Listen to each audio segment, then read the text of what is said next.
Isang misyon ang pinakamahalaga kay Creed. Ito ay ang mahanap ang apo ng matandang kumupkop sa kanya. Nawalay sa kanila si Rosalina dahil sa sakim na ina nito. Dahil kay Rosalina ipinaman ang lahat ng kayamanan ng yumaong matanda, ay nagalit ang ina nito at dinala ang 4 na taong gulang na si Rosalina. Simula noon, hindi na muli pang nasilayan ito ni Fidel, kaya namatay itong malungkot. Simula nang kupkupin siya ni Fidel, binatilyo pa lang siya, palagi na nitong binabanggit ang nag-iisang apo nito sa nag-iisang anak na naging sakim. Nais nito na hanapin at pakasalan niya si Rosalina. Ate Rosalina, tago! Mabilis na tumakbo ang dalagang palaboy para magtago. Hinahanap na naman kasi sila ng grupo ni Abudo para kuhanan ng pagkain at ng mga kinita nila sa pamamasura. Nakatunog lang si Boyet kaya nakatago agad sila. Isiniksik ni Rosalina ang pera niya sa bra upang mahuli man sila, hindi ito makikita ni Abudo. Grabe na talaga sila, Abudo. Bakit ba masama ang trato nila sa atin, ate? Nalulungkot na tanong ni Boyet. Napangiti siya bago ginulo ang buhok nito. Bayaan mo na lang. Baka kasi napagkaitan sila ng pagmamahal ng kanilang mga magulang. Intindihin na lang natin at magtago na lang pag nandyan sila. Ligtas na tayo ngayon, kaya wala ka nang dapat alalahanin. Ate, uuwi ka na ba sa inyo? Wag na lang, dito ka na lang muna sa pwesto ko. Nakahingi ako ng extra karton doon, pwede ka na dito. Pag umuwi ka kasi sa inyo, baka pagalitan at kawawain ka lang ng mama mo at ng stepfather mo. Sanay naman na si Rosalina. Napakatibay nga niya kasi hindi siya nasisiraan ng ulo kahit na pinahihirapan siya ng mga ito. Bata pa lang siya, malupit na ang trato ng ina niya sa kanya. Ayon pa dito, kasalanan daw niya kung bakit ito naghihirap. Itinakwil daw kasi sila ng lolo niya, ngunit may kaunting alaala siya mula sa lolo Fidel niya. Naalala niya ang hardin at ang mga bulaklak na pinipitas niya. Hindi mawawala sa alaala niya ang matamis na ngiti ng lolo Fidel niya. Totoo kaya na itinakwil siya nito? Hanggang ngayon, dala pa rin niyang bigat sa puso niya kapag naiisip niyang itinakwil siya nito. Palaboy si Rosalina. Mas gusto niya pa na ganito dahil kapag umuuwi siya sa kanila, pinahihirapan lang siya kapag wala siyang naibibigay na pera. Ngunit ngayon ay hindi siya kagagalitan dahil may maibibigay siya. Gusto na rin kasi sana niyang magpalit dahil 3 araw na ang suot niya. Ngunit ang 5 piraso niyang pamalit ay nasa bahay nila. Boyet, uuwi na muna ako. Babalik din ako bukas, magkasama na ulit tayo. Hindi ka naman mahal ni mama mo. Gaya nila Abudo at gaya ko. Pinagkaitan ka rin ng pagmamahal ng mga magulang mo. Ate, bakit mabait ka pa rin? Bakit hindi ka gaya nila Abudo? Dahil masama maging salbahe. O sige na Boyet, mauuna na ako. Paalam niya at wala naman na itong tutol. Habang binabaybay ang papunta sa kanila, malagkit at pinagchichismisan siya ng mga tingin. Mga marites talaga sa baryo nila, kalat na kalat pa rin. Napabuntong hininga siya bago sinuri ang kanyang sarili. May punit ang damit niya at madumi. Hindi rin maayos ang buhok niya, hindi gaya ng mga dalagang nakikita niya. Nakakainggit minsan, pero iniisip na lang niya na iba-iba talaga ang kapalaran ng mga tao. Tignan mo, pinabayaan ng mga magulang. Huwag matigas ulo mo para hindi ka magaya sa kanya. Narinig pa ni Rosalina na sabi ng mukhang palakang nanay. Hindi siya sumagot, dumiretso lang siya ng lakad. Hindi siya nakapagtapos ng elementary, pero matalino si Rosalina. Sayang lang walang suporta mula sa kanyang mama, ni sa stepfather niya. Mama, nauwi ka na naman dito? Hindi ba't sa kalye ka na nakatira kasama si Boyet? Umalis ka na nga rito. Mama, may kinita po ako. Hindi pa man din niya nabibilang, hinablot na ito ng amain niya. Ayan gusto ko. Ganyan sana Rosalina araw-araw para mabait kami sa'yo. 1,000 rin to hindi na masama. Sige na Rosalina, may tira-tira kami dyan, kumain ka na. At ang baho mo, pwede bang maligo ka? Ganyan kapag may bigay. Pag wala wag ka nang pupunta. Pinapahiya mo lang ako sa mga kapitbahay kapag nandito ka. Pinagtatawa na nila ako pati ang itsura mo. Iniwan na siya ng dalawa. Pinigilan ni Rosalina ang kanyang luha. Bata pa lang siya sa na luha niya. Kaya naman simula nang humantong siya sa tamang edad, hindi na siya umiiyak. Ayaw niyang umiyak dahil wala namang magbabago. Agad niyang kinuha ang kanyang damit at naligo.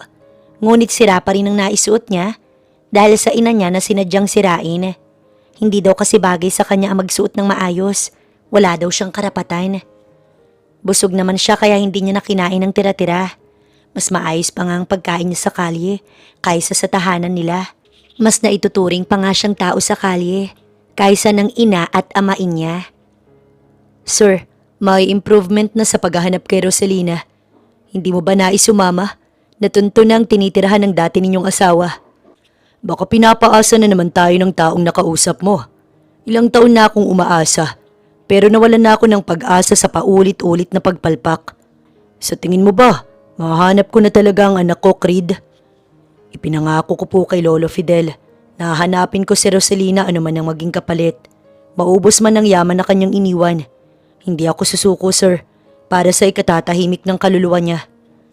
Sa tingin mo ba, namumuhay ako ng maayos na walang dinadalang bigat sa puso ko? Nangungulila ako sa anak ko. Mahal na mahal ko si Rosalina. Galit na galit ako sa ina niya na nilamon ng kasakiman. Ngayon ka pa ba susuko, sir? Dad, ayos ka lang? Napatingin si Creed kay Rona. Muli kasing nag-asawa ang ama ni Rosalina sa loob ng matagal na panahon. Ngunit may anak ang bago nitong kinakasama. May improvement sa case ng nawawala akong anak. Rona, baka sakaling makilala mo na rin sa wakas ang kapatid mo. Napatangulang ito. Tara na, puntahan na natin ang sinasabi mong lugar. Sakay ng magarang kotse, tinungo nila ang lugar. Dito ba nakatira si Vina Velasco at ang anak niyang si Rosalina? Sa mga kapitbahay lang sila nagtanong. Si Vina ayon kasama ng asawa.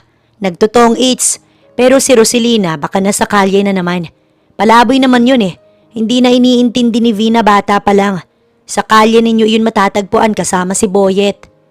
Napakuyom ang kamao ng ama ni Rosalina. Si Vina muna ang puntahan natin. Utos nito kaya naman sumenyas siya sa mga tao niya na maging alerto. Vina! Nanlaki ang mata nito nang sila ay makita. Bakit nandito ka? Paano mong... Hindi natuloy si Vina sa tinatanong nito nang magsalita ang lalaki na nakalingkis dito kanina habang abala sa pagsusugal. Bakit? Sino ba sila? Sino ba itong lalaki na to? Ex-husband ko. Tugon ni Vina. Si Creed ay nakamasid lang. Oras na may gumalaw sa kanila, dadanak ang dugo. Armado ang mga kasama nila na nakamasid lang din. Si Rosalina, nasaan ang anak ko? Galit na dinuro ito ng ama ni Rosalina. Hayop ka? Inilayo mo sa akin ang anak ko ng ilang taon. Hindi mo man lang inisip ang magiging kalagayan niya sa pag-alis mo? Pinabayaan mo na ba ang anak ko? Nasaan siya? Bakit hindi kami aalis? Itinakwil ako ni Daddy. Ikaw lang dahil sa Kim ka. Mahal na mahal niya si Rosalina pero tinakas mo ang apo niya. Kaya namatay siyang malungkot. Habang ako, dala-dala ko pa rin ang bigat sa pagtakas mo sa anak ko. Hindi ko man lang siya naalagaan. Ni hindi ko siya nasubaybayan sa pagdadalaga niya. You're heartless. Hindi ko naman siya pinatay pero akin ang anak ko. Hiniwalayan mo na rin naman ako, di ba?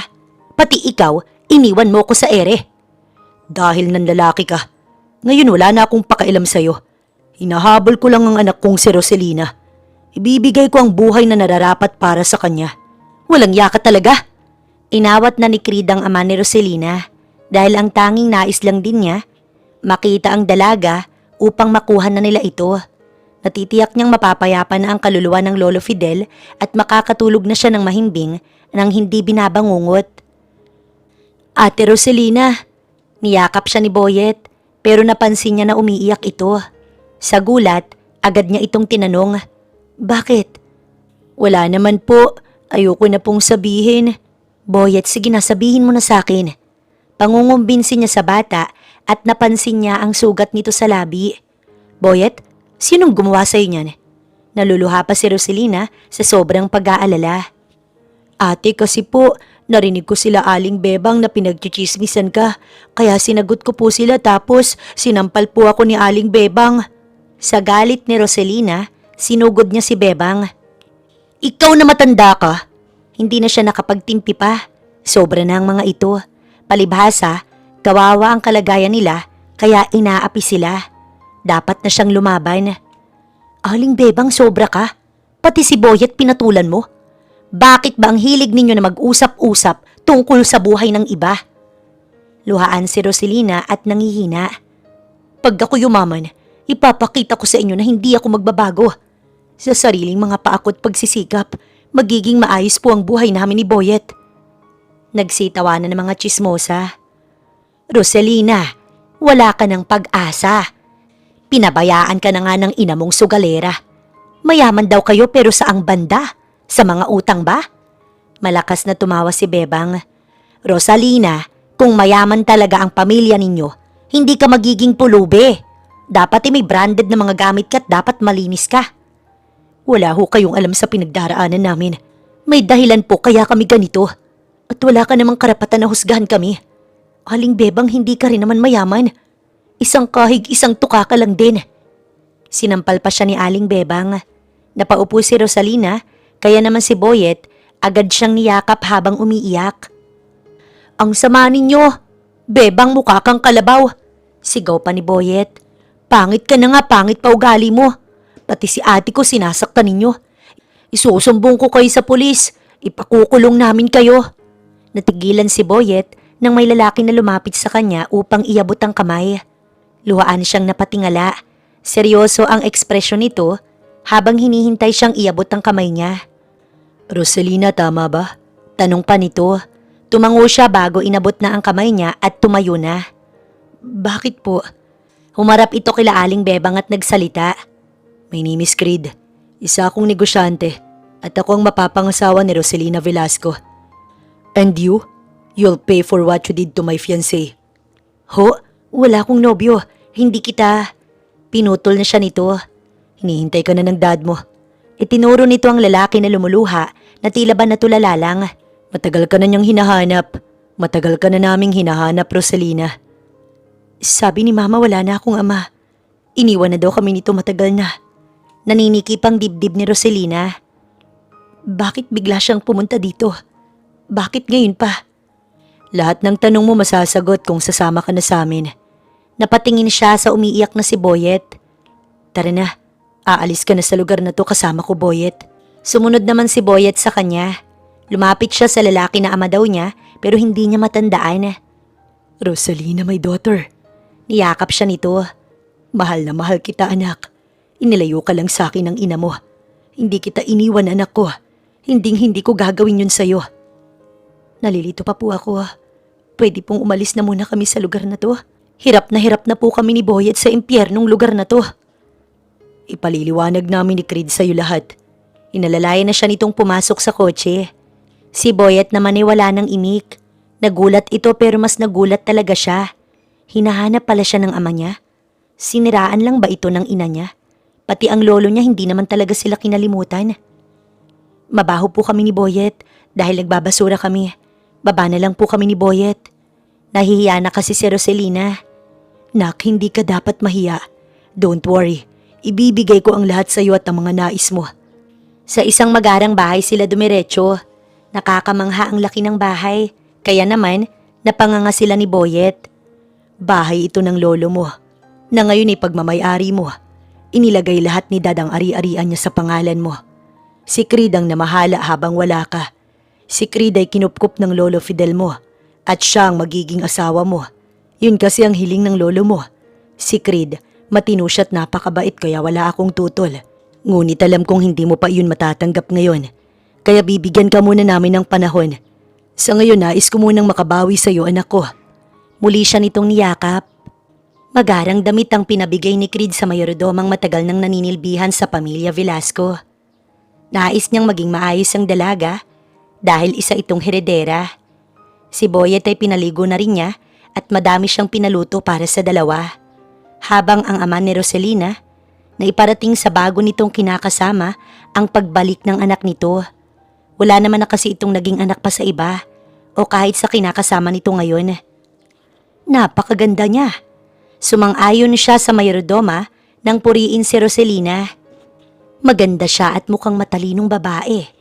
Lumaki man siya sa mahirap na sitwasyon. Nakikita kong maayos siyang lumaki. Paano ang kasal na ihinabilin sa iyo ni Fidel? Matutuloy ba yun? Yun ang binili ni Lolo Fidel at kailangan ko huyong tuparin.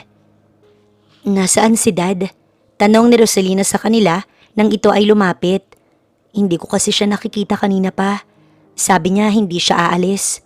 Sinundo niya ang stepmom mo at ang kapatid mong si Rona. Mayordoma ang sumagot. Hindi mo siya kapatid talaga. Anak siya ng bagong kinakasama ng dad mo. Sabihin mo lang sa akin kung hindi ka komportable. Pwede ko silang kausapin. Paliwanag ni Creed. Hindi mo kailangan magmadali na unawain ang sitwasyon sa pagbabalik mo.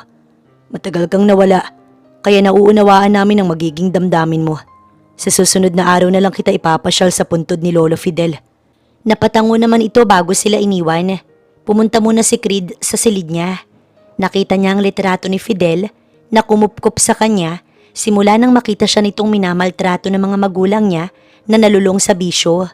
Hindi nito pinalitan ang apelyido niya dahil nais daw siya nitong magpakasal sa nag-iisa nitong apo. Nais nito na protektahan niya si Rosalina. Napakabait nito sa kanya. Nabalitaan na lang niya na namatay ang magulang niya at wala na ring pakailam sa kanya ang kanilang mga kamag-anak. Si Fidel na lang ang naging pamilya niya hanggang sa pati ito nawala na sa kanya. Sana masaya ka na ngayong nahanap ko na si Rosalina. Bulong pa niya bago hinaplos ang litrato. Samantala si Rosalina naman nakikipagtsikahan kay Boyet. Halos bulong na lang ang pag-uusap nila dahil naiilang pa siya sa bahay na ito. Ilang sandali pa, dumating ang kanyang ama. Niyakap muna siya nito bago may ibinigay na regalo sa kanya. This is for you, anak. Ikinabit nito sa kanyang necklace. Bagay na bagay sa'yo. Wika pa nito habang siya'y napakunot ang noo. Magkano ho to? Sa TikTok ho, mura lang ang mga ganitong necklace. Don't mind the price, anak. It's not important because ang mahalaga sa akin na ikaw. Hinaplos pa nito ang buhok niya. By the way, anak, kasama ko pala ang tita mo at ang kapatid mong si Rona. Pakilala ng ama niya, sa dalawang babaeng elegante ang pormahan. May kapatid na po pala ako. Napangiti siya bago binalingan si Boyet. Si Boyet po pala, kaibigan ko't kapatid na rin. Siya ang nakakasama ko palagi, Mama Sura. Mama Sura? Ginagawa mo yun? Malungkot na lumapit sa kanya ang kinakasama ng kanyang ama. I'm so sorry. Naranasan mo ang kalupitan sa piling ng ina mo. Dapat siyang sumusuporta sa'yo. This is my daughter. Si Rona. Hindi siya anak ng dad mo. She's my daughter sa una kong kinakasama. Sana kahit na hindi ganoon ay maging maayos ang relasyon ninyo. Wala namang problema kay Rosalina. Nauunawaan niya ang ama niya kung humanap man ito ng bagong asawa. Matamis ang kanyang ngiti at magaan ang pakiramdam niya sa kanyang stepmom. Hi. Hello. Ito ang simpleng batian nila ni Rona. Si Boyet ay nagugutom na kaya naman bumulong na siya sa kanyang ama. Natutuwang inaya siya nitong kumain. Imbis na sa mag-ina tumabi ang ama niya, ay siya ang tinabihan nito. Si Creed naman ay katabi si Boyet. That's my favorite necklace. Matagal ko nang itinuturo kay ma'am na bilhan ako niyan pero ayaw niya akong pansinin eh. Nakatingin si Rona sa necklace na suot niya. 1.2M lang naman eh. Dagdag pa nito. Milyon ang presyo nito? Gulat na tanong ni Rosalina. Parang gustong mangati ng leeg niya sa narinig niyang presyo. Rona, isinasabay mo pa yan. Saway ng kanyang madrasta. Bagay sa'yo, Rosalina. Pinili mismo ng daddy mo yan dahil alam naming bagay sa'yo. More than that pa ang dapat mong maranasan, my dear. Mayaman ka pala talaga, ate. Manghang-mangha si Boyet. Boyet, hindi naman sa akin ang yaman na sinasabi nila, kundi sa lolo ko. Iha, mahal na mahal ka namin. Babawi ako sa'yo. Napakarami kong nais ibigay sa'yo. Ngayong nandito ka na, nais kong ikaw ang mamahala sa kumpanya na itinatag ko. I support that. Sang-ayon naman ng madrasta niya pero ang mukha ni Rona tila ba naiinis. Hindi lang niya matukoy kung kanino o ano ang kinaiinis nito. Sir, agad kong ikukuha ng private tutor si Rosalina. Salamat sa iyo, Creed. Malaki ang tiwala ko sa iyo at sana matupad ang pinangako mo na poprotektahan mo ang anak ko kahit na wala na ako. Sa pagkain nakafocus si Rosalina, kaya naman hindi niya pinapansin ang usapan ng dalawa. Paligsahan sila ni Boyet sa pagkain at napakagana nila. Ngayon lang kasi talaga nila natikman ang ganito kasasarap na mga pagkain. Pagkain ng mga mayayaman. Madalas tinapay, burger at mga pagkain sa karinderya lang ang natitikman nila. Hindi nila iyon ikinakahiya dahil nabubuhay sila sa ganoong mga pagkain. Simple pero masarap at affordable. Inis na inis si Rona. Hinila niya ang kanyang ina sa labas upang makausap. Hindi kasi niya gusto ang mga sinasabi nito na para bang si Roselina ang anak nito. What is happening, ma'am? Why? Walang ideya ang ina niya sa kinaiinis niya. Bakit sobrang bait mo sa Roselina na yon? Pakiramdam ko inaagaw niya sa akin lahat. Si Creed, si Dad, ikaw at ang yaman na dapat ay para sa akin. Ma'am, that company is mine. Gusto ko yon. Hinihintay ko lang si Dad.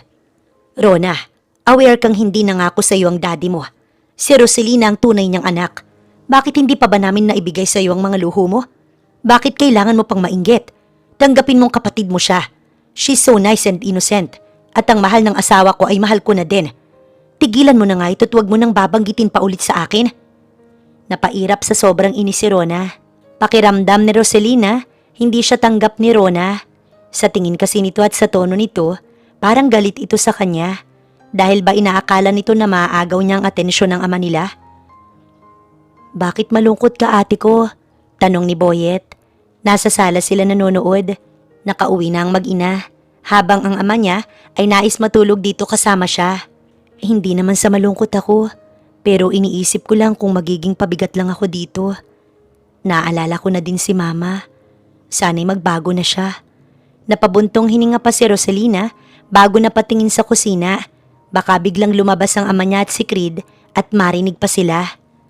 Bakit mo pa sila iniisip, ate? Hindi ka naman mahal nun. Isa siyang masamang ina. Hindi man lang siya nagbago dahil simula bata ka. Galit na siya sa'yo. Sana nga iniwan ka na lang niya dito sa bahay ng lolo mo eh. Sana hindi ka naging palaboy. Boyet, hindi kita makikilala kung hindi niya ako tinangay. Sige na, nood ka na. Puntahan ko lang sila sa kusina. Tumango naman si Boyet sa kanya. Pagpunta niya sa kusina, nakita niya ang seryosong mga ekspresyon ng dalawa. Ngunit natigil ang mga ito nang siya'y makita. Nilapitan agad siya ng kanyang ama. Roselina, nabusog ka ba sa dinner natin? Opo, pero ba't po pinapauwi niyo po sila? Malaki naman po itong bahay ni Lolo. Pwedeng-pwede po sila. Takang tanong niya. Si tita mo kasi, maaga iyong umaalis para sa pag-aasikaso ng cake shop niya. Si Rona naman, paniwala sa bahay dahil mahilig gumala. Pero isa siyang modelo anak. Paliwanag ng kanyang ama. Pinag-uusapan lang namin na bukas na magsisimula ang homeschooling mo. Sana'y ayos lang sa'yo. Si Creed ay nagsalita din. Bibigyan pa kita ng oras bago ko ipaliwanag ang mga habili ni Lolo Fidel. Nakangiti ang kanyang ama. Maiwan ko na muna kayo, sir. Paalam na ni Creed bago sila iniwan sa kusina. Pinaupo siya ng kanyang ama. Marami kang nais malaman at nauunawaan kong nahihirapan ka. Sige anak ko, itanong mo lang. Gusto ko lang naman pong malaman kung bakit galit na galit si mama sa akin. Bakit kami itinakwil ni Lolo? At bakit hindi mo ko hinanap noong bata pa lang ako? Mabigat ang mga tanong ni Roselina. Ang iyong ina ay naging sakim. Simula nang malaman niyang sa'yo iiwan lahat ng dadang mga ari-arian niya, ay nagsimulang magbago ang ina mo. Palagi siyang galit sa amin. Lagi siyang nagiinom. Nalaman ko din na nanlalalaki siya. Pero para sa'yo pinatawad ko siya. Ngunit nalaman ng lolo mo na ninanakawan siya ni Vina. Hindi na ito natiis ni Dad kaya naman itinakwil niya ang ina mo. Si Vina lang, nak. Hindi ka itinakwil ng lolo mo. Mahal na mahal ka niya. Ngunit isang gabi, itinakas ka niya sa amin. Dahil wala kaming ideya kung saan ka niya dinala. Napakatagal nang naging paghahanap namin sa'yo. Maniwala ka man o hindi, hinanap ka namin, anak ko. Nakamatayan na lang ng lolo mo ang paghahanap sa'yo. Napakalungkot niya hanggang sa huling hininga niya. Ikaw lang ang iniisip niya. Nasaan na daw ang mahal niyang apo? Napayuko si Roselina habang lumuluha. Ngayon lang ulit may umagos na luha sa kanyang mga mata. Sa tagal ng pagpipigil niya, sumabog na rin siya. Halos hindi siya makahinga sa sobrang sikip ng dibdib. Niyakap siya ng kanyang ama.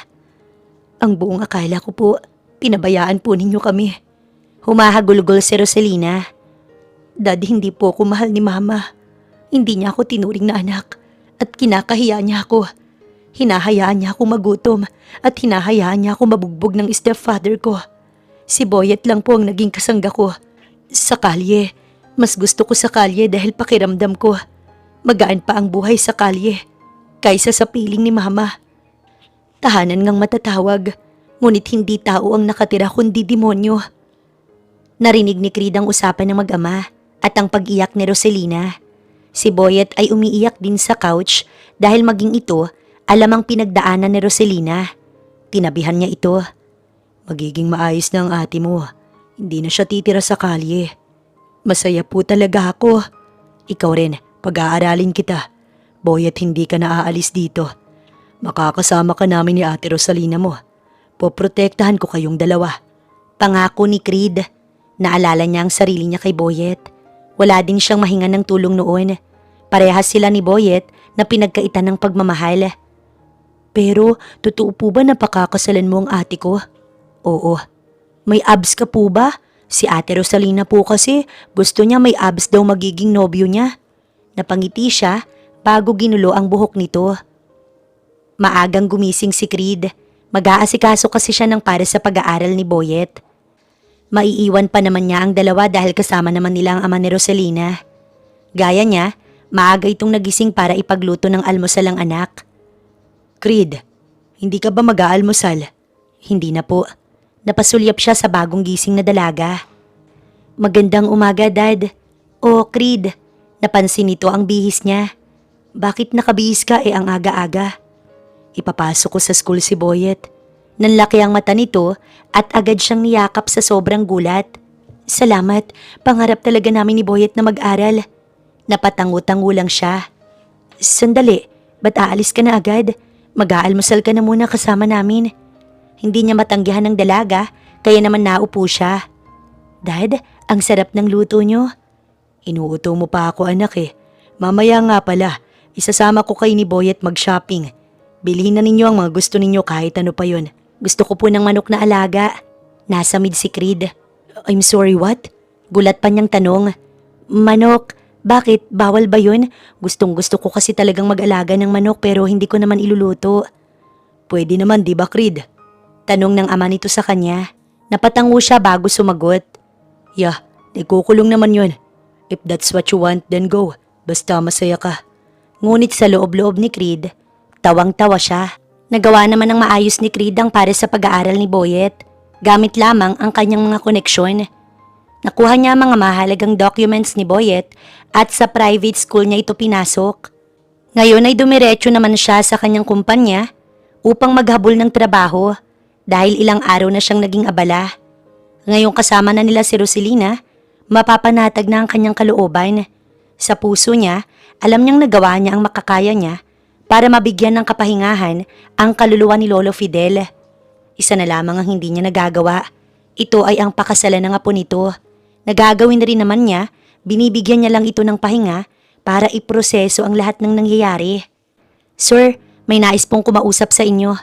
Tumango siya sa sekretarya niya upang ibigay ang permiso na pwedeng pumasok ang tao nitong tinutukoy. Hindi niya pinansin si Rona at focus lang sa ginagawa niya. Napabuntong hininga ito. Stress na ako. Sana naman itanong mo man lang kung ayos lang ba ako. Bakit nandito ka? Hindi ba't may trabaho ka rin? Disappointed na si Tito, wag mo nang dagdagan pa. Bakit naman kasi disappointed siya? Hindi naman masama mag-party Inaalala lang niya ang mami mo. Pero sana alalahanin mo rin naman siya. Hindi naman ikaw ang tunay niyang anak. Pero kung umasta ka at magpasaway, ganoon na lamang. Mabait siya pero wag mong hintay na magsalita siya sa'yo. And please, tumigil ka na sa pagpunta sa opisina ko. Wala ka namang mapapala sa akin. Si Roselina ang pakakasalan ko. Una pa lang alam mo na yan. Hindi naman ako galit na bumalik siya. Nakakaselos lang Hindi na nga proud sa akin si Dad, mas nawala pa lalo ang atensyon niya sa akin. At kaya ako pumupunta dito kasi matagal na kitang gusto. Inamin ko na sa'yo yun, wala pa man si Roselina. Bakit ba lahat kayo alalang-alala sa kanya? Hindi lang naman siya nakaranas ng hirap. Because she's innocent and kind-hearted. Hindi siya sakim na gaya ng ina niya. And you, don't you dare insult her. Sana tandaan mo na hindi ka naman Velasco. Hindi mo taglay ang apelyido at dugo nila. Di ako papayag na may mang aapi sa kanya. Sino man sila, hindi sila makakalagpas sa galit ko. Seryosong paliwanag niya habang nakatitig kay Rona. Pati ba naman ikaw? Si Mami pinagalitan na rin ako pero pati ba naman ikaw? Akala ko gagaan loob ko pero mas lalo lang sumama. Maluha-luha itong umalis. Siya naman ay bumalik na sa ginagawa niya. Samantala ang mag-ama kasama si Boyet at gumala sa mall. Bandang alauna na sila nakaalis dahil kinailangan muna ni Roselina na mag-aral. Dumating na kasi tutor niya at napakabait nito. Mabilis niyang nauunawaan ng mga bagay na ipinapaliwanag nito sa kanya. Ayon pa nga dito madali siyang matuto. Nakatungtong naman kasi siya ng grade 5 kaya naman alam niya na ang pagbabasa. Ngunit hanggang doon lang ang kaalaman niya at sa iba ay kapos na. Nak, paborito mo ito noon. Inabot ng ama niya ang cotton candy na binili nito. Hanggang ngayon naman daddy, paborito ko to. Wika niya bago ito kinain. Dad, may palaruan. Agad itong kumuha ng tiket kaya naman pumasok sila roon.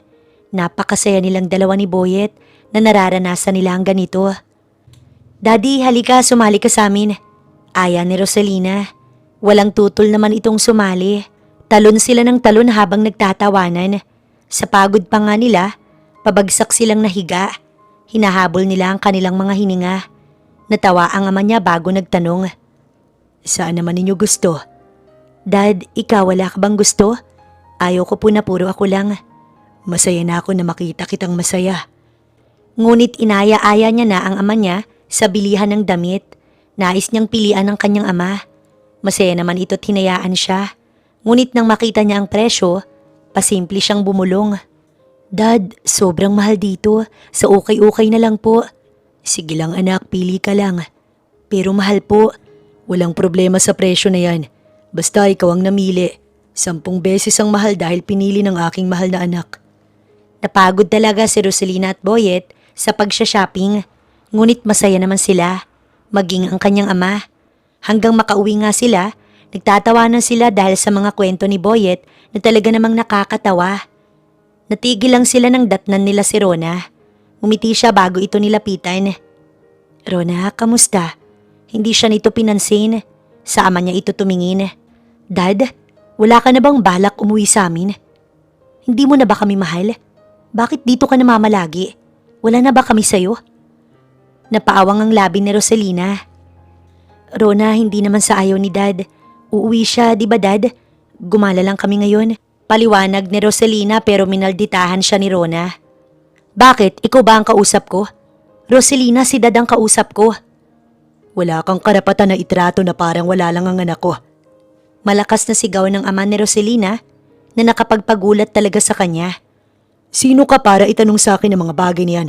Walang problema ang ina mo sa desisyon kong manatili muna dito. Dahil sa tagal ng panahon, nakasama ko na rin sa wakas ang totoo kong anak.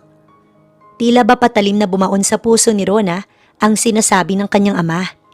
Dad, tama na po. Awat niya bago hinawakan ng kamay ng ama.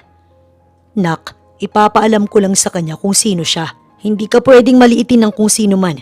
You're my daughter and she's not. Hinagod ng masamang tingin ito ng ama. I gave you everything, iha. Magandang buhay, pera at karera. Kaya wag mong sagarin ang pasensya ko. Mahal ko ang ina mo pero mas mahal ko ang anak ko. Padabog itong umalis. Si Roselina naman ay agad na pinaupo ang ama at ikinuha ng tubig. Niyakap niya na rin ang kanyang ama. Ayoko po nag-aaway kayo dahil sa akin. Pamilya mo na po sila bago pa ako dumating, Dad. Anak, hindi. Hindi kita pababayaan. Tumango na lamang siya bilang sagot.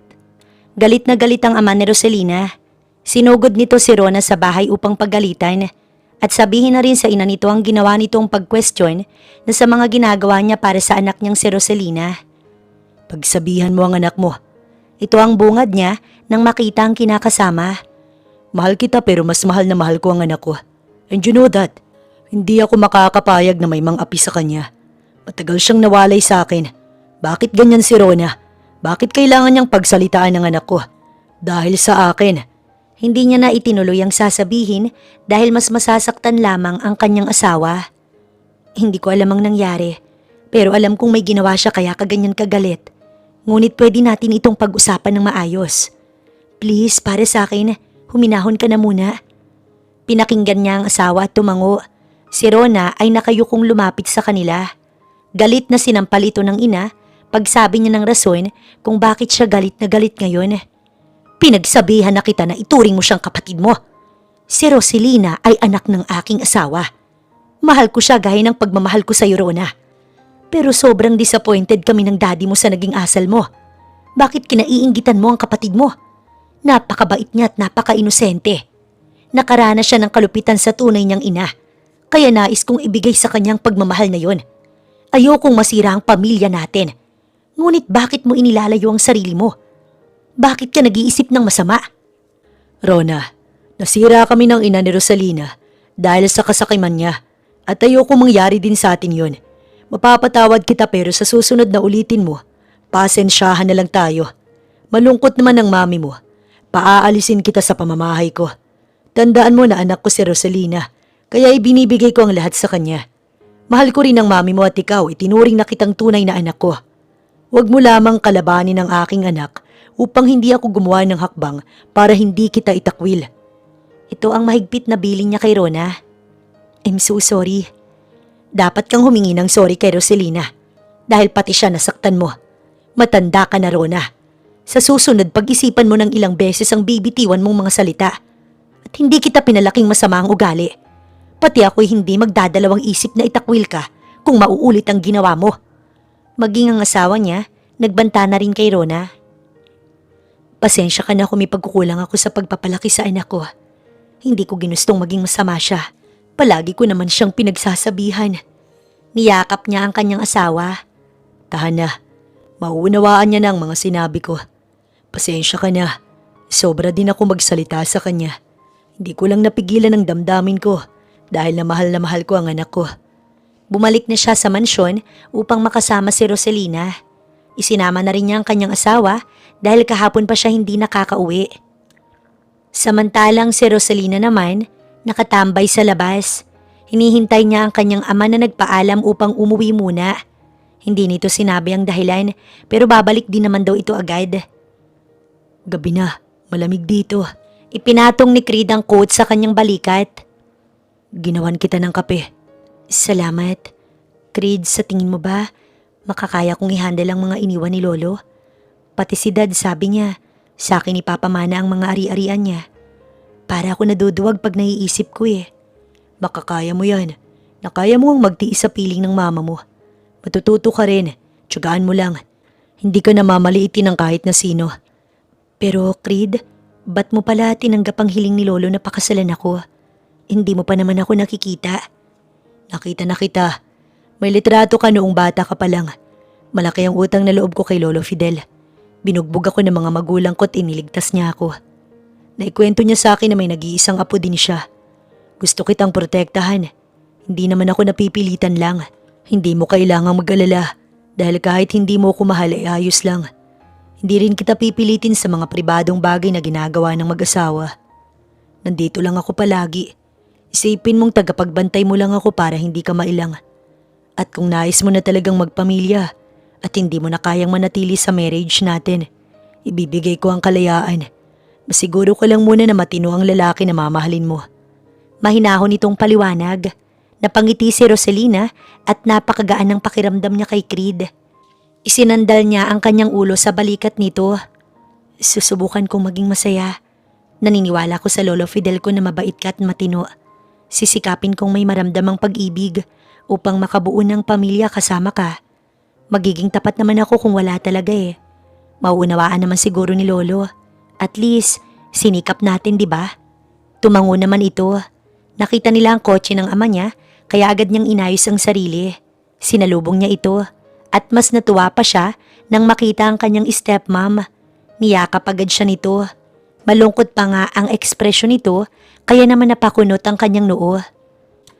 Tita, may problema po ba? Nahihiya ko sa iyo, Roselina. Hindi magandang naging asal ni Rona. Wala na po sa akin yun. Baka nabigla lang po siya. Bumalik siya sa kanyang ama. Akala ko po hindi ka makakauwi kasi anong oras na. Pwede bang hindi ko makasama ang aking mahal na anak? Napasulyap siya kay Creed at napangiti naman ito. Handa na po akong magpakasal. Bigla niyang sabi na ikinagulat naman nila. Natawa pa siya sa reaksyon ng mga ito. Nakausap ko na po si Creed. Hindi niya po ako pinilit, Dad. Desisyon ko po na pakasalan siya. Naniniwala po ko na kung kami talaga nakakaramdam kami ng pag-ibig habang nasa iisang bubong kami. At kung hindi naman po, palalayain namin ang isa't isa. Ginagalang namin naman ang desisyon mo, anak. Creed, malaki ang tiwala ko sa iyo na hindi mo iti-take advantage ang daughter ko. Hindi po, sir. Inaya na siya ng kanyang ama na pumasok na dahil malamig sa labas. Ate, pumayag ka ng ikasal? Hanggang ngayon, hindi makapaniwala si Boyet sa naging desisyon niya. Pogi naman siya't mabait, di ba? Sa tingin ko, magugustuhan ko siya. Hindi mahirap mahalin ng taong may mababang puso. Paliwanag niya habang malapad ang ngiti. Ngunit nalulungkot ako kapag naiisip na pwedeng masira ang pamilya namin kung mananatili ako dito. Si Rona kasi, nararamdaman kong lumalayo na ang loob niya sa dad ko. Ayoko naman na porket nandito na ako na lang ang aalalahanin. Boyet, gagalingan ko sa pag-aaral para matuto na agad ako at hindi na maging pabigat. Bakit mo naman siya iisipin? Siya naman itong may kasalanan. Tanong pa ni Boyet. Pinipigilan naman niya itong mag-isip ng kung ano-ano. Ngunit hindi talaga niya maiwasan. Ngumiti na lamang siya upang hindi na ito mag-alala. Dahil gabi na, nagpaalam na siyang matutulog. Maaga pa kasi ang klase niya bukas. Dumiretso si Rosalina sa silid niya. Nakalimutan pala niyang isarado ang pinto, kung kaya ang malamig na simoy ng hangin ang naramdaman niya. Madilim din ang labas, kaya nakaramdam siya ng takot. Lolo, wag mo po akong dalawin. Hindi pa po ako ready. Pakiusap niya habang madahang isinasara ang bintana. Ngunit napatakbo siya nang biglang namatay ang ilaw. Nawalan pala ng power. Sa sobrang taranta, pumasok siya sa silid ni Creed. Hindi ito nakasara kaya nakapasok siya. Ngunit nang balak na sana niya itong gisingin, ay napansin niyang walang nakahiga sa kama. Hindi ba ito umuwi? Lalo lang natakot si Rosalina. Balak na naman sana niyang tumakbo nang may humapit sa kanyang bewang at isandal siya sa pader. May problema ba? Niyakap niya ito ng mahigpit. Walang ilaw, napakadilim. Ayokong dalawin ako ni Lolo. Creed, natatakot ako. Maktol niya habang nakayakap pa rin dito. Dito na lang ako matutulog ngayong gabi. Wika pa niya bago muling isiniksik ang sarili kay Creed. Mahinang napamura si Creed. Iwas na iwas siyang pagnasahan si Rosalina. Pero hindi niya mapigilan sa ganitong sitwasyon nila. Inalalayan niya itong maupo sa kama. Ngunit nakakapit pa rin ito na parang tuko. Nararamdaman niyang malakas na tibok ng puso nito. Parang ang nais niyang alisin ang kaba nito pero hindi niya alam kung paano iyon gagawin. Walang multo, Rosalina. Guni-guni mo lang yon. Ngunit natatakot talaga ito. Creed, ang manok ko kasing si Bubelia. Naririnig kong tumitilao kahit gabi na. Iniisip ko na baka may multo. Gusto mo ba ang yakap ko o bibitaw ako? Gusto ko pero si Bubelia yakapin mo din siya. Mahalin mo din si Bubelia. Mariing napapikit si Creed. Paborito pa naman niya ang fried chicken. Napabuntong hininga siya bago sumagot. Bukas, yayakapin ko din siya ngunit sa ngayon ikaw na lang muna. Humiga sila sa kama. Wala naman itong kibo. Creed, bakit parang may matigas? Huwag mo na lamang pansinin. Pakiusap niya dahil hirap na siyang pigilan ng sarili. Hindi naman na ito nagsalita pa. Ilang sandali pa ay nakatulog na ito. Bumalik naman ang power. Ngunit mahimbing na ang tulog ni Rosalina, kaya naman hindi niya na ito ginising para sana lumipat. Hinaplos ni Creed ang buhok nito. Napakaamo nito't napaka-inosente. Naikuyom ni Creed ang kamao niya nang maalala ang paghihirap ni Rosalina. Hinding-hindi na ito mababalikan ng ina nitong si Vina. Sino bang hindi mahuhulog sa'yo? Tanong niya sa isipan habang nakatitig sa dalaga. Nais niyang hagkan ng malambot nitong labi, ngunit hindi maaari dahil hindi naman siya nito mahal. May nararamdaman man siya sa dalaga, ay hindi pa rin niya ito pwedeng puwersahin. Hihintayin niya na mahalin din siya ni Rosalina. Basta sa ngayon, alam niyang gusto na talaga niya ito. Minahal niya si Rosalina kahit hindi niya pa ito nakikilala noon. Lolo ko? Lolo? Niyakap niya muli ito. Maging ako nangungulila kay Lolo Fidel. Nandito naman ako, Rosalina. Hindi kita pababayaan. Pangako niya bago ipinikit ang mga mata upang makapagpahinga na rin. Good morning! Pagmulat ng mata ni Creed ay si Roselina ang bumungad sa kanya. Nagulat pa nga siya nang makita ang alaga nitong manok na karga nito. Maaga kang nagising. Wika niya nang mabawi ang gulat. Nakapag-almusal ka na ba? Hinihintay kita. Si Boyet, unang araw ng school. Nakaalis na siya. Si Dad naman maagang nagpaalam sa akin na kailangan itong pumasok sa trabaho. Si Tita naman umuwi na. Ikaw at ako na lang ang nandito. Sa tingin mo, anong pwede nating gawin? Nasamid sa sariling laway si Creed. Wala naman. Hindi ba't may klase ka today? Oo nga pala, nakalimutan ko. May emergency daw kasi kaya hindi siya makakapunta ngayon. Iiwan mo rin ba ako? Si Bobelia na lang makakasama ko pag umalis ka. Iwan natin si Bobelia. Isasama kita sa office ko. Sige, magbibihis na ako. Sigaw nito bago tumakbo palabas sa silid niya. Ayos na ba? Sinuri ni Creed ang suot ni Roselina. Simpleng dress pero bagay na bagay. Nginitian niya lang ito bago inaya ng lumabas. Sa biyahe ay tahimik lang ito. Siya na lang ang gumawa ng topic para naman hindi boring ang biyahe pa opisina. May gusto ka bang kainin? Bibilhin ko bago tayo dumiretso sa office. May karinderya ba dito? Ayaw mo ba sa restaurant? Mas masarap sa karinderya. Sinunod na lamang niya si Roselina. Dumiretso na rin naman sila sa opisina. Pinaupo na muna niya ito sa pwesto niya dahil may meeting siya ngayong umaga. Samantalang ang naiwang si Roselina ay naboring. Lumabas siya sa office upang maglibot-libot, ngunit nakita siya ng guard na nag-iikot. Sinita siya nito at hinahanapan ng ID. Sir, wala po kong ID. Paano ka makakapasok kung wala kang ID? Ma'am, hindi po nakakapasok dito ang walang ID. Si Creed naman po ang kasama ko. Natatakot na si Roselina dahil hindi niya alam kung makakabalik siya sa office. Ngunit nabuhayan siya nang makita niya si Rona. Nilapitan niya agad ito. Rona, ngunit nilampasan lang siya nito. Napatulala si Roselina habang harang siya ng guard.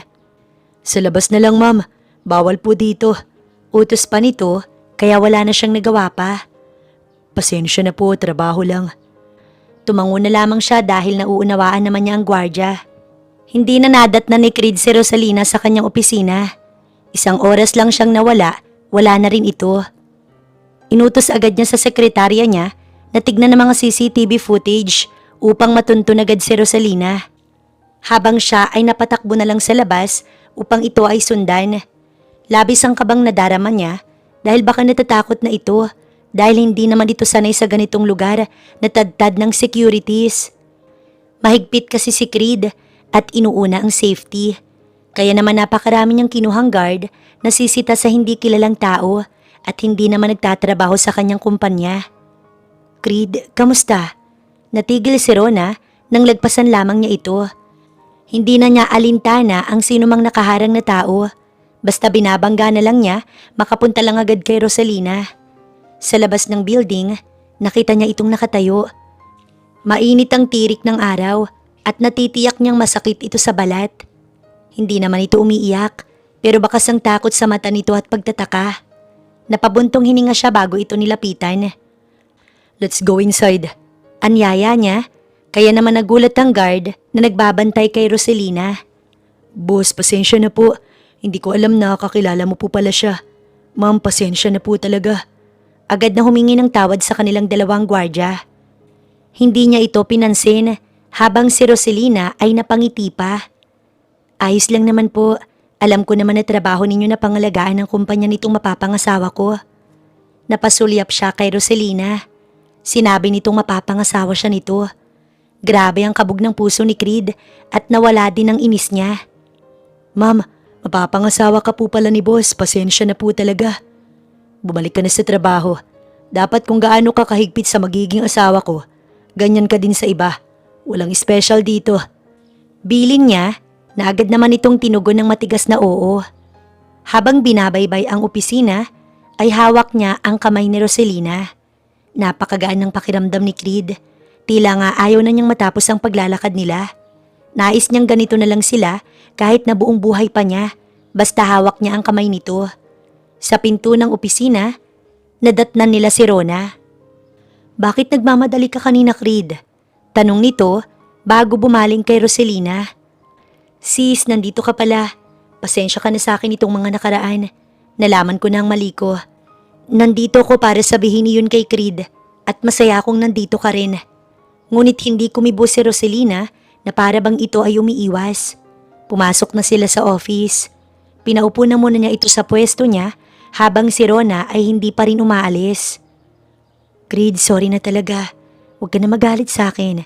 I'll be a good sister na kay Roselina. Fine, pero umalis ka na muna ngayon. Huwag ngayon, Rona. Hindi maganda ang pakiramdam niya. Gumawa na lang ng dahilan si Creed. Ikukuha lang kita ng makakain. Paalam pa niya kay Roselina. Iniwan niya ang dalawa. Matigas kasi si Rona. Ayaw pang umalis. Natutuwa naman siya na napagtanto na nito ang kamaliang nagawa nito kay Roselina. Bakit hindi mo ko kinikibo? Mukha akong tanga. Tsaka iniisip ni Creed, inaaway na naman kita. Di na nga kita inaaway eh. Reklamo ni Rona sa kanya. Hinarap niya ito ng seryoso. Sa labas kanina nakita kita. Tinawag pa nga kita. Ikaw na lang ang pag-asa ko para makabalik dito sa opisina ni Creed. Pero para akong hangin sa'yo. Hindi mo ko. Dahil nandidiri ako sa'yo. Mapang-insulto nitong sabi. Galing ka sa magulong lugar. Baka may dala kang sakit bukod sa kamangmangan mo. Naiinis din ako na bumalik ka pa. Happy family na kami. Masaya na ako na kami lang, hindi ka na kailangan. Oh, ngayong sinabi ko na baka isumbong mo na naman ako sa daddy mo. O kaya kay Creed. Umakto kang gaya ng edad mo, Roselina. Sa mundong to, wala kang kwenta.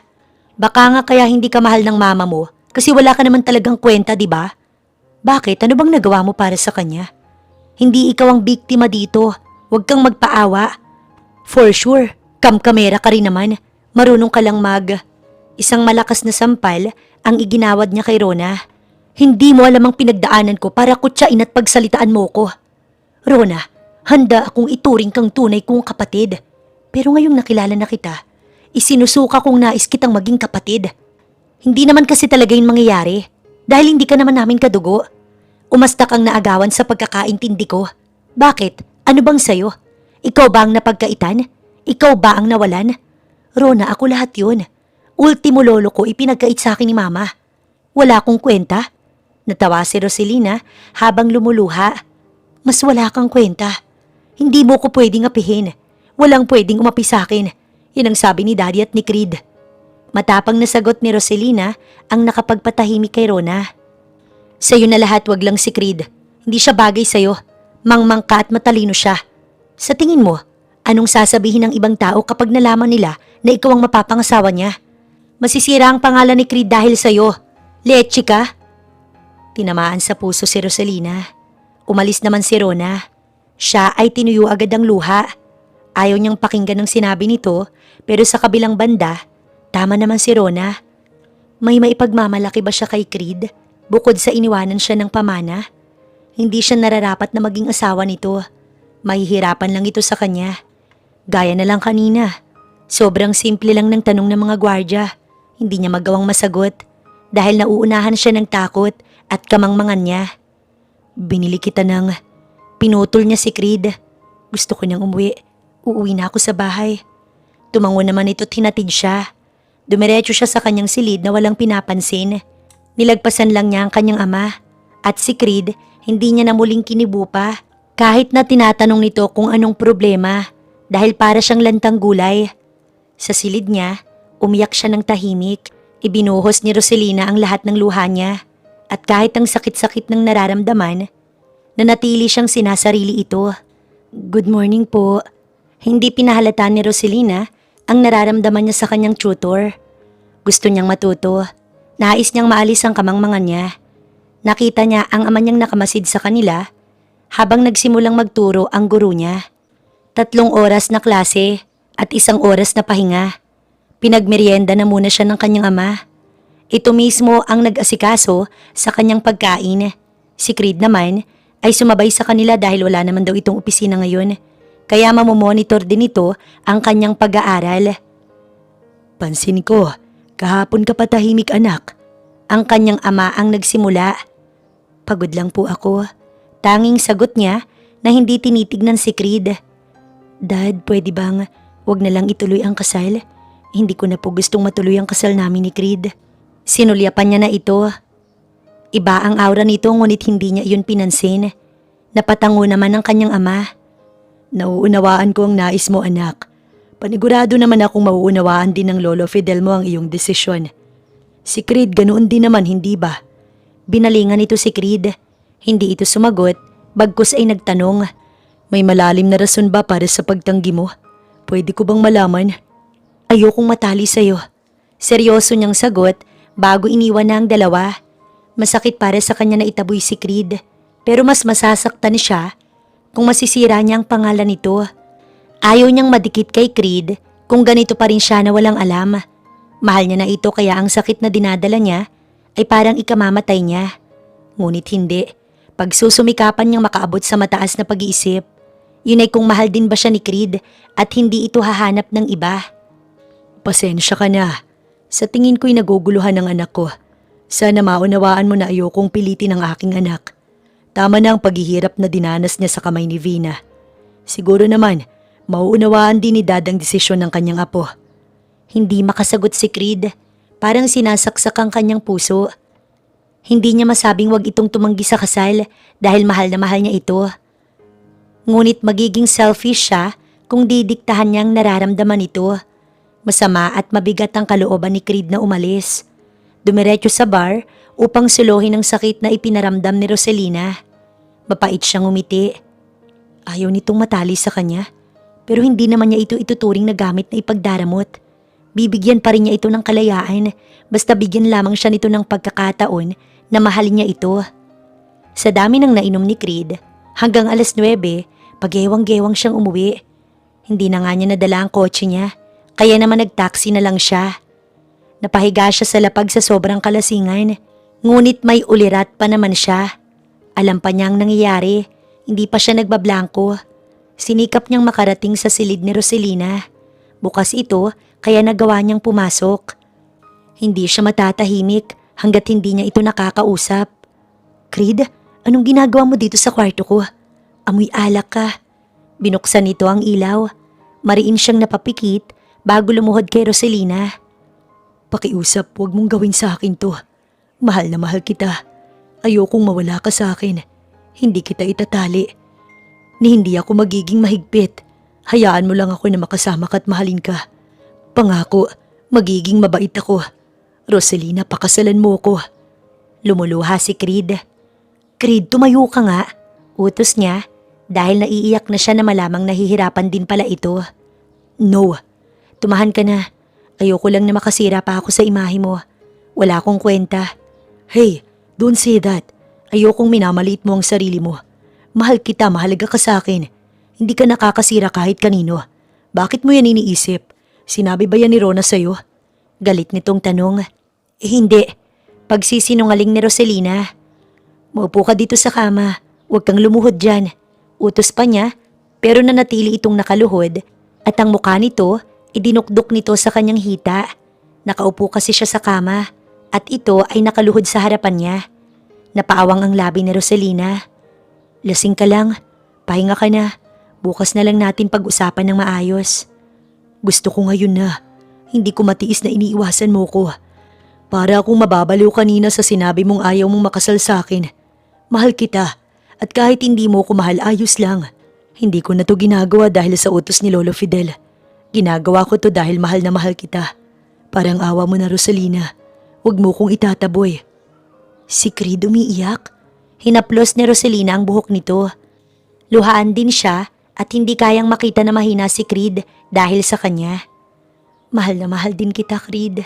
Hindi na napigilan ni Roselina na sabihin ang nararamdaman niya. Napakabait mo sa akin at maunawain ka. Inaalagaan mo din ako bagay na bago lang sa pakiramdam ko.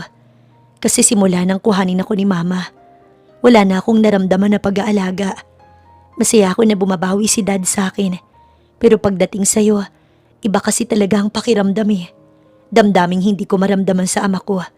Kasi alam kong normal lang na mahalin at alagaan niya ako. Dahil ama ko siya pero ikaw, hindi naman kita kaano-ano eh. Bakit inaalagaan mo ko? Bakit inuunawa mo ko? Oo nga pala, utos ni Lolo. Ngunit ngayong sinabi mo sa akin na hindi na. Dahil sa utos ni Lolo. Paano pa ako tatanggi? Paano ko papipigilin ang sarili ko? Paano ko papipigilin ang nararamdaman ko? Ang damdamin ko? Kung sa'yo ko mismo narinig na kailangan mo ko't mahal mo ko. Umalis sa pagkakaluhod si Creed. Dinukwang siya nito ng halik at inibabawan. Mahal mo din ako? Tama ba ang narinig ko? Napakasaya ko. Oo, mahal kita. Hindi na ako natatakot dahil sa'yo, Creed. Mahal na mahal kita. Patawad kung naparamdam ko sa'yo yun. Ibinibigay ko ng buong puso ang tiwala ko sa'yo. Hindi pinigilan ni Roselina ang muling paghalik ni Creed sa kanya.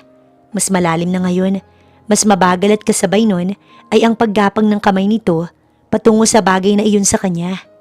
May nangyari sa kanila. Isang masaya, mapusok at puno ng pag-ibig na gabi ang naganap. Walang pinagsisisihan si Roselina na ibinigay niya ang sarili sa kanyang mapapangasawa.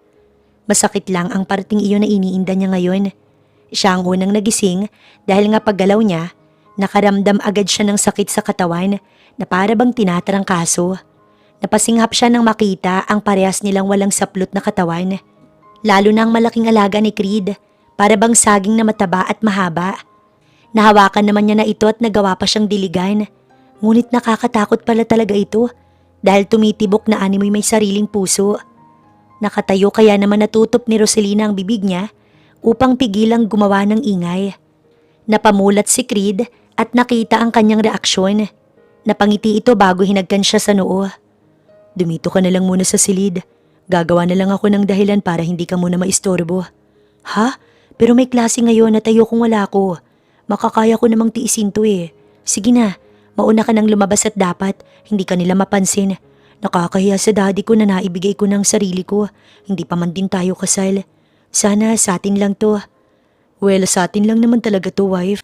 Hindi ito'y chinichismis. Napakamot pa ito sa batok. Wife? Hindi pa naman. Magsasanay tayo dahil malapit na ang kasal at hindi na iyon babawiin. Putol sa kanya na tinanguan naman niya. Sige na, pag hindi kaya wag pilitin na. Umalis na ito matapos magbihis. Nawala ang kaba ni Roselina nang hindi sila napansin ng kanyang daddy. Maging si Boyet, hindi nakapansin dahil lagi itong abala sa pag-aaral. Wala naman nga ulit ito dahil maaga ang pasok ni Boyet. Sa kusina sila nagkita muli ni Creed. Walang sabi nitong nilagyan ng plate niya ng pagkain. Nakatingin lang naman ang ama nila pero alam niyang nagtataka ito dahil kahapon lang ay masama ang mood niya. Mukhang maganda ang gising mo, anak. Ayos na ba ang pakiramdam mo? Hindi ka na ba? Dad, binabawi ko na po ang nasabi ko kahapon. Nais ko pong pakasalan si Creed. Mahal ko po siya. Nasamid ang ama niya. Inabot naman agad ni Creed ang tissue. Mahal ko din po si Roselina. Wika pa ni Creed na mas ikinasamid ng kanyang ama. Iba na talaga ang henerasyon ngayon. Mukhang kahapon ay may tampo lang ang anak ko. Ngayon naman binabawi na ang sinabit, nagmamahala na pala kayo. Wala naman akong tutol, anak. Seryoso itong nakatingin sa kanila. Ngunit sinasabi ko lang na ang pag-aasawa ay hindi parang kanin lang na kapag isinubo ay maaari ninyong iluwa kapag nakakapaso na. Dad, seryoso na po ako. Mag-aaral din po muna ako bago asikasuhin yung kasal namin. Pinag-uusapan na po namin ni Creed. Napakamot pa siya sa batok. Wala namang tutol ang kanyang ama. Sinuportahan na lang siya. Nak, si tita mo nga pala pupunta ngayon. Nais kang ipagluto ng lunch matapos ang klase mo. Sige po, gusto ko po yun. Nak, si Rona, nais ding pumunta. Pwede kong pigilin kung ayaw mo siya dito. Sa'yo lahat ang desisyon, my daughter. Hindi naman masama si Roselina. Ano man ang nangyaring pagtatalo sa kanila, isasawalang bahala na muna niya. Pero oras na may gawin ulit ito, hindi na siya magdadalawang isip na isumbong. Ayos lang po. Hinawakan ni Creed ang kamay niya. Samantalang ang galit ni Rona ay sobra-sobra na. Bakit kailangan ko ng permiso mula sa babaeng yun? Buisit! Galit na galit si Rona. Nalaman kasi niya mula sa ina niyang ipinaalam muna nila kay Roselina kung pwede siyang pumunta sa mansyon. Sa galit, hindi na talaga siya sasama. Pumunta na lamang siya sa pribadong lugar na kanyang nabili. Dito niya pinaplano ang lahat. lingid sa kaalaman nila Rosalina. Dahil kinain na ng kasamaan si Rona at nais niyang maibalik ang dating atensyon sa kanya, aalisin na niya sa landas niya ang karibal niyang si Rosalina. Pinapunta kita dito para makausap. Natawa si Vina. Ganyan na ganyan ako nung nagalit ako sa ama ko. Nauunawaan ko ang nararamdaman mo. Maaasahan mong makakatulong ako sa'yo. Basta mabawi ko ang batang yun at mapahirapan. Iniwan niya ako sa ere. Leche siya. Wala siyang utang na loob. Galit ang ina ni Rosalina na si Vina. Sumilay ang matamis ng ngiti sa labi ni Rona. Good. Maganda naman at nauunawaan mo ko. Sige, may plano ka na ba? Basta ang nais ko, mawala siya at hindi na makita pa ulit ng ama niya at lalong-lalo na ni Creed. Oo, may plano na kami nitong kinakasama ko. May mga kakilala siyang eksperto sa pandurukot. Sasabihan na lamang kita kung hawak na namin siya. At ang pera, ibigay mo na ngayon din. Hindi naman ako tanga kaya kalahati lang muna. Oras na hawak na ninyo siya, ipapadala ko ang kapupunan. Delikado na si Rosalina pero walang alam ang mga ito. Habang salo-salo sa pagkain, masaya silang nagkukwentuhan. Ngunit mabigat pa talaga ang pakiramdam ni Rosalina dahil sa ginawa nila ni Creed kagabi. Hindi siya nagtagal na makipag-usap sa kinakasama ng kanyang ama. Humingi siya ng pasensya na magpapahinga na muna. Wala na naman kasi siyang klase dahil lagi lang namang half day. Sinamahan siya ni Creed. Pasensya ka na, masakit sa una. Sa susunod ay hindi na. Pilyong bulong pa nito habang inaayos ang kanyang higaan. Natawa siya bago nahiga. Papahinga lang ako, mawawala rin to. Aalis na sana si Creed nang hawakan niya ang kamay nito. Mahihintay mo naman ako, di ba? Tinutukoy niya ang kasal nila. Oo naman, hihintayin kita, wag mo lang akong itataboy, wife. Hinagkan siya nito sa noo bago lumabas ng silid. Ipinapanalangin ni Rosalina na sana hindi na matapos ang kasiyahang nadarama nila. Sana wala nang hadlang pa hanggang sa dumating na ang tamang panahon para sa pagpapakasal nila. Nakangiting pumikit si Rosalina dahil sa saya na nararanasan hanggang sa mahimbing na siyang nakatulog. Araw ng linggo, napansin ni Rosalina na wala na palang mga groceries, kaya naman nagpasama siya sa kanyang madrasta upang mamalengke. Ito lang kasi ang available dahil abala sa trabaho ang dalawa. Hindi naman niya nais mag-isang umalis dahil baka magkandaligaw-ligaw siya. Ready ka na? Tanong nito nang kumatok sa silid. Tita, tapos na po. Sige po, pasok ka lang. Anyaya niya, kaya pumasok naman ito. Simpleng pangbahay lang ang suot ni Rosalina. Napangiti ito sa kanya at sinuklay ang kanyang buhok para talaga itong tunay niyang ina kung siya ituring. Napakaganda mo, anak. Maluha-luha si Rosalina pero pigil niya. Salamat po, napakabait niyo po sa akin. Pasensya na po kung hindi kami maayos ni Rona. Sinisikap ko po, tita, pero si Rona po ang hindi tumatrato ng maayos sa akin. Ngunit hangad ko din po na maging maayos po kami. Wala kang kasalanan. Si Rona ang nag-iisip ng masama't hindi ikaw. Siya ang dapat na mag-guilty. Hindi ko na nga alam kung bakit siya ganoon. Sana naman bumalik na ang dating Rona. Ayokong umabot sa sitwasyon na maging masama na talaga siya. Ibinigay namin lahat sa kanya. Maging ang ama mo itinuring talaga siyang anak. Nasasaktan ako, pero hindi ko siya ito-tolerate, Rosalina. Paliwanag nito. Let's go na, para mailuto mo ang nais mong ipatikim sa kanila. Tumango naman siya. Umalis na sila dahil hindi traffic. Mabilis lang ang biyahe. Malapit na sana sila nang may humarang sa sinasakyan nila. Lumabas ang dalawang lalaki na nakabalot ang muka habang may hawak na baril ang isa. Puresahang pinabuksan ng pinto. Baba! Bumaba ka, dalian mo! Sigaw ng isa habang ang isa ay bantay. Ikaw lang. Siya ang itinuro. No, bakit niyo to ginagawa? Pera ba? Ito na, wag lamang ang anak ko. Pera na lamang ang kuhanin niyo parang awa niyo na. Tita, no, don't. Sasama ko. Isama ninyo ko. Tinangay na siya ng dalawa pero matigas ang ulo ng madrasta niya. Kaya pilit itong kumapit sa isang lalaki. Upang makaalis na, dalawa na silang dinukot dahil nga nakatingin na ang mga ibang tao. Pero wala rin namang magawa dahil armado ang dalawa. Pinatulog muna silang dalawa. Nakagapos na sila ng magising mula sa mahimbing na tulog. Natatakot po ako. Umiiyak na wika niya habang sinusuri ang lugar na kinalalagyan nila. Nak, nandito lang ako. Hinding-hindi kita pababayaan. Pangako nito na kinakampante ang puso niya kahit paano. Bakit kanila nais kuhanin? Sinong may pakana nito? Well, nakisali ka lang naman. Labas ka na dapat dito. Biglang sumulpot si Vina. Ito ay ang ina ni Roselina. Halos mapao si Roselina sa lakas ng sigaw niya. Napakasama mo! Napakahayop! Paano kita naging ina kung ganyan ka kasama? Malakas siyang sinampal ni Vina. Wala kang utang na loob sa nagluwal sa'yo. Ikaw ang hayop. Inagaw mo ang lahat-lahat sa akin. Dapat lang na mawala ka na sa mundong to. Roselina, kung alam ko lang na ikaw ang sisira sa akin, hindi na sana kita binuhay sa sinapupunan ko. Galit na galit ito nang sampalin pa siya nito. Walang iya ka, mamamatay ka na. Napakasama mo sa anak mo, hindi ka dapat ginawang ina. Pwes, sa akin na siya, she's my daughter. At wag na wag mong sasaktan ang anak ko. Malakas na sigaw ng stepmom niya. Hindi mo siya anak, she's mine. Pagmamay-ari ko ang babaeng yan. At ngayon, ako ang magdedesisyon kung anong nararapat na mangyari sa kanya. Sinadya ko maging mangmang siya para wala siyang alam sa mga mana na iniwan sa kanya.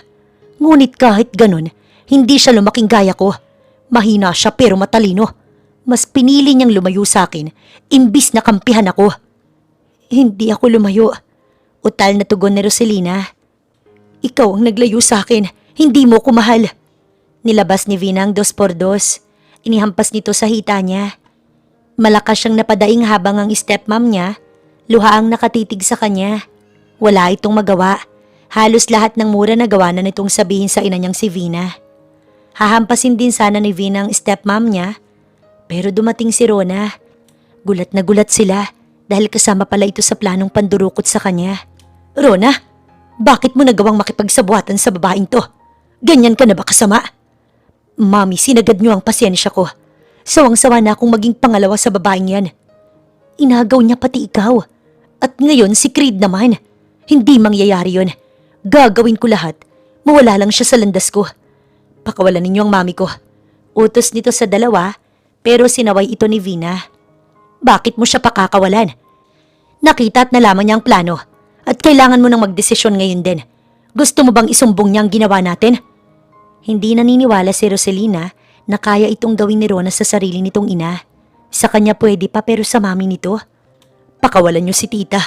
Ako naman ang kailangan niyo, di ba? Pakawalan niyo siya. Sigaw niya sa mga ito. Sorry ma'am, pero kailangan ko tong gawin. Napaiwas ng tingin si Rona. Pakasigurado lang na walang ebidensya na makikita. Sagad na ang kasamaan ninyo. Muli niyang sigaw sa mga ito. Sinong uunahin? Nakangisi ang kinakasama ni Vina. Si Roselina.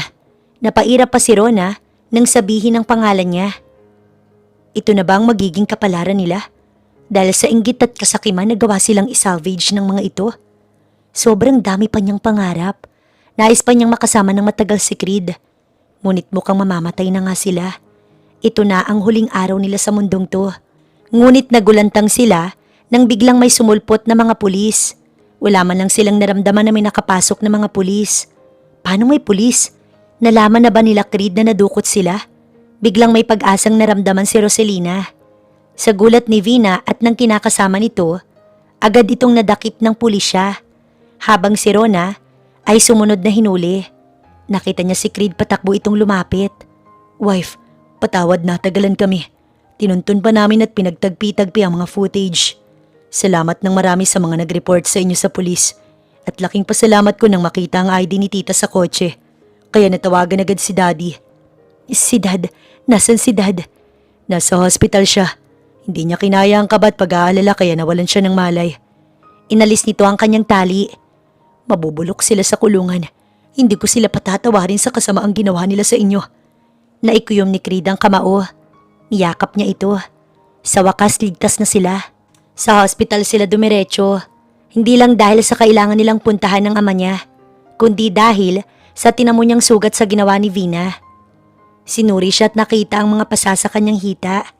Matibay na katibayan na rin ito na pwedeng maipasa sa korte. Hindi naman niya iniinda ang pasa Dahil para sa kanya, mas kailangan niyang unahin ng kanyang ama. Sana ayos lang si Dad. Naiiyak na wika niya habang tinutulak ni Creed ang wheelchair na sinasakyan niya. Ayaw kasi siya nitong maglakad. Habang ang stepmom niya, nauna sa silid ng kanyang ama. Oo naman, magiging maayos si Daddy. Nabigla lang siya kanina. Sa palagay ko nga'y gising na siya. Tugon naman ni Creed na pinapalakas ang kanyang kalooban. Nakapasok na sila at pagdako ng mata niya sa kanyang ama, napaiyak agad ito. My daughter. Niyakap siya nito. Akala ko'y mawawalay ka na naman sa akin. Sobrang natakot ako at sinisisi ko ang aking sarili na hinayaan kita at ang tita mo. Dad, lumakas po ang loob ko dahil kay Mami. Natigilan ng ama niya, pati na rin ang stepmom niya, na abala sa pagbabalat ng prutas para sa kanila ng kanyang ama. Hindi pa ito nakatingin ng diretso sa kanya, pero nginitian niya ito bago muling nagsalita. Ayos lang po ba na Mami na lang ang itawag ko sa inyo? Sabik na sabik po kasi akong maranasan na may tinatawag akong Mami na mahal ako. Hindi yung pinahihirapan ako at itinatakwil. Sa'yo ko po kasi naramdaman yun. Napayuko si Rosalina dahil naiiyak siya. Nalulungkot po ako sa nangyari kay Rona. At Mama, silang dalawa po'y kinain ng kasakiman. Sa tingin ko kasalanan ko yun dahil ako ang punot dulo ng mga gulong to. Rosalina, sabay-sabay ang mga ito sa pagtawag sa kanyang pangalan. Nak, hindi mo kasalanan. Stepmom niya ang nagpatuloy. Wala kang kasalanan dahil ang nais mo lang ay pagmamahal. Ngunit sila, ninais nilang maging sakim. Walang inagaw sa kanila, pero sila ang nagtanim sa kaisipan nila noon. Wala na ako magagawa para kay Rona. Mahal ko siya pero hindi ko siya nais i-tolerate.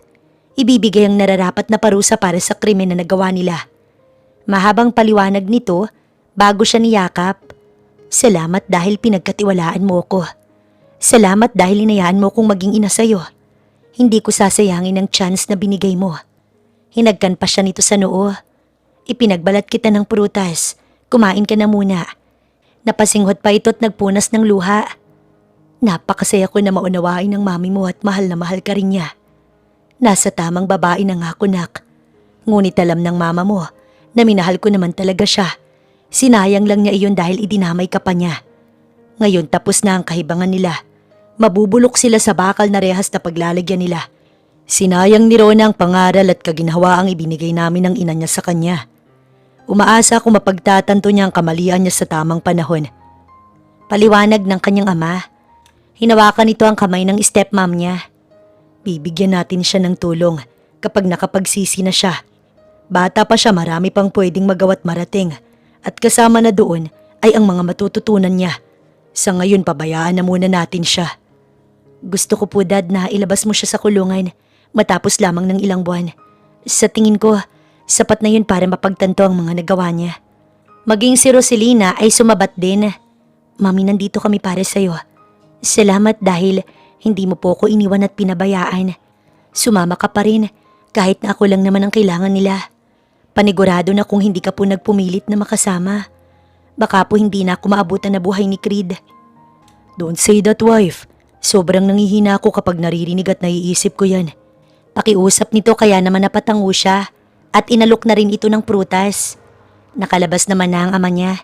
Isang araw lang ito sa hospital.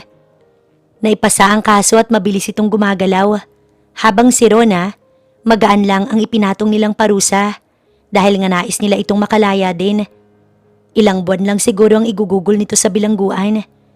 Bibigyang dalalang nila ito bago pa aalisin na sa Pinas at ipapadala sa US upang doon na mamalagi. Yun ang desisyon ng kanyang ama at stepmom na hindi nila sinasabi kay Rona. Bumalik na sila sa normal na araw. Si Creed ay dinala sa bahay ang trabaho dahil ayaw na daw siya nitong iwanan. Habang ang ama niya at ang stepmom ay sa kanila muna tumira upang magabayan sila. Hindi pa sila makapagpakasal dahil tinatapos pa niya ang kanyang nasimulang pag-aaral. Te, grabe pala nangyari no. Sayang wala ako. Superman sana ako para ipagtanggol ka. Hyper na hyper si Boyet. Sobrang nag-alala ako. Bigla itong naupo sa tabi niya at yumakap. Natawa naman siya. Busy ka sa pag-aaral. Ayaw namin na makaapekto yun. Lagi ka pa namang very good sa school, sabi ni Kuya Creed mo. Mas gusto ko pa rin po na ipagtanggol ka. Ang dami ko namang tagapagtanggol. Sige na, magpahinga ka na. Tapos maya-maya baba ka na para magmerienda. Bili niya dahil may niluluto si Creed. Sa paglipas ng mga araw, naging maayos naman silang pamilya. Hanggang sa ang araw ay naging linggo at naging buwan. Malaki ang naging improvement ni Roselina sa lahat-lahat. Napakagaling na guro niya at kahit na sa bahay lang ang pag-aaral niya, ay hindi iyon naging problema. Dumaan pa ang mga buwan hanggang sa nakapagtapos na nga si Roselina. Advanced study kasi siya at talaga namang lumabas ang pagiging matalino niya, kaya ilang test pa ang ginawa niya, mabilis niyang naipasa ang senior high. Hanggang sa naging regular na nga siya sa kolehiyo. Sinuportahan siya ni Creed nang wala siyang narinig na reklamo. Hinintay siya nito ng ilang taon man nang lumipas. At ngayong graduate na siya ng college, handa na si Roselina sa lahat, sa kumpanya, sa pamana at sa pag-aasawa. Ngayong bukas na ang kaisipan niya at marami ng kaalaman, ay kaya na ni Roselina. I'm so proud of you, anak ko. Niyakap siya ng kanyang ama. Proud na proud kami. Wika ng stepmom niya bago inabot ang regalo. Simpleng celebration lang naman ang ginanap nila. Dinner lang sa mansyon. At silang dalawa pa nga ni Creed ang nag-asikaso sa mga nakahain ngayon. Unang araw mo sa kumpanya kanina at napuri ka na agad ng mga empleyado and board members. Nakakatuwa na may bunga ang mga pagsusumikap mo. Ngayon masasabi kong kontento na ako. Kung mawawala man ako'y ayos na. Hindi ka na mag-isa dahil ayan ang magiging asawa mo. At sapat na ang kaalaman mo sa mundong to. Hinawakan niya ang kamay ni Creed. Mabilis na po naming lalakarin ang kailangan sa aming kasaldad. Nais ko pong simple lang dahil hindi naman po mahalaga ang bonggang kasal. Cause the most important is we love each other. Tuwid na tuwid ang English ni Roselina. Babaeng pinagtatawanan lang noon at kinukutya. May narating na ngayon. Natupad niya na ang kanyang pinangako sa mga taong umalipusta sa kanila ni Boyet. Si Boyet malaki na rin at masigasig talaga ito sa pag-aaral. Proud na proud nga sila kay Boyet dahil hindi nito inaatupag ang pagbubulakbol. Si Rona naman, 3 buwan na sa kulungan bago ito inilabas ng kanyang ama. Inasikaso rin agad ang pag-alis nito para manirahan na sa US. Sa ngayon, wala na silang balita kay Rona. Inaasahan ko na din palang magiging apo namin. Bigla na lang sabi ng kanyang ama. Napatingin sila ni Creed sa isa't isa. Hindi pa man sila kasal, nagagawa na nila iyon. Ngunit dahil nga nag-aaral pa, ay kontrolado pa nila. Hindi siya nito binubuntis.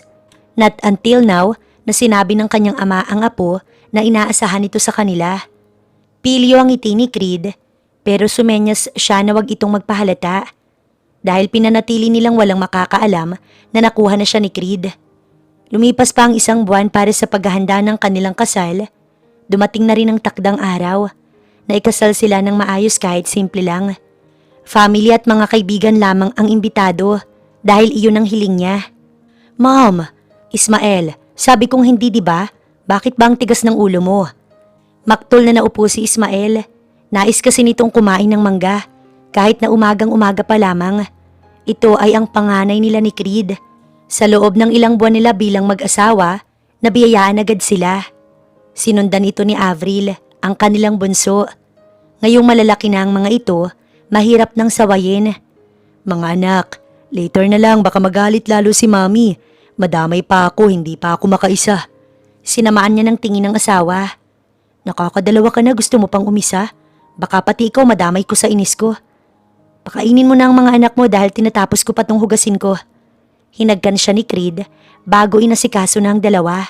Napangiti siya dahil hindi pa rin nagbabago ang kanyang asawa. Sweet ito at hanggang ngayon. Ang puso niya'y kontento na noon pa man. Buo at masaya ang pamilya nila. Yun ang pinakamahalaga sa kanilang mag-asawa.